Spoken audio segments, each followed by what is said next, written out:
आमचं ह्या गाया चोरीला गेलेल्या 3 गाया गेलेल्या आहेत।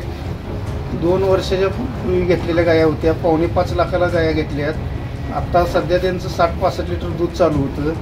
त्यामुळं या चोरीला गेलेल्या गायामुळं आमचा आर्थिक फटका तर बसला आहेच, पण शासनानं, पोलीस प्रशासनानं ते शोधून आम्हाला सहकार्य करावं आणि इथून पुढे होणाऱ्या घटना या थांबाव्यात। शेतकऱ्याचं सगळं आर्थिक काय आहे ते त्याच्यावरच आमचं अवलंबून आहे आणि मदत म्हणजे सहकार्य करावे। एबीपी माझा, उघडा डोळे बघा नीट।